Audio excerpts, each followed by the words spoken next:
Call আসে, ওটা receive করার পরে আমাকে বিভিন্নভাবে ওরা থ্রেট করছে। আমার আধার কার্ড দিয়ে আরেকটা নাম্বার দিয়ে আরেকটা ফোন সিম ইস্যু হয়েছে, ওটা দিয়ে বিভিন্ন ইলিগেল অ্যাক্টিভিটিস হচ্ছে এবং আইএসএ ইউজ করা হচ্ছে।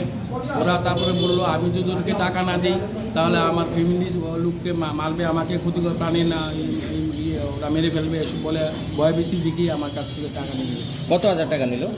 68,000। প্রথম নিল 50,000, তারপরে 18,000 টাকা নিল। প্রথম ফোন করে মানে কিভাবে ভয় দেখিয়েছে আপনাকে? ভয় দেখিয়ে প্রথম বললো যে আমার এই নাম্বারটা এখন ব্লক করে দেওয়া হবে, আমার যে ফোন নাম্বারটা। আমি বললাম কেন?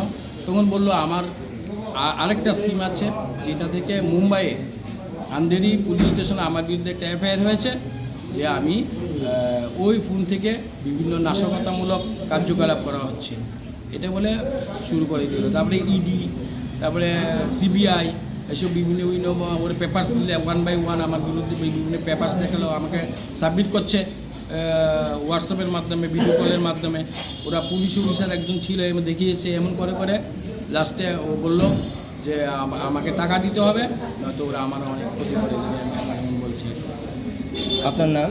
মানে সুব্রত রায়। কী করেন আপনি? আমি তো গভর্নমেন্ট জব করি, সরকারি চাকরি করি। এখন কি পুলিশের কাছে আপনার? আমি একটা করেছিলাম, সাইবার ক্রাইমে কমপ্লেন করেছি।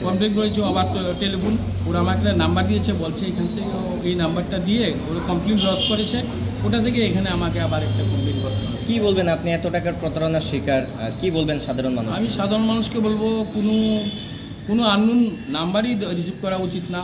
যদি এমন কিছু বলে সঙ্গে সঙ্গে পিএসসি এসে যোগাযোগ করা। আমি ওদেরকে বলেছিলাম, ওরা আমাকে আসতে দেয়নি।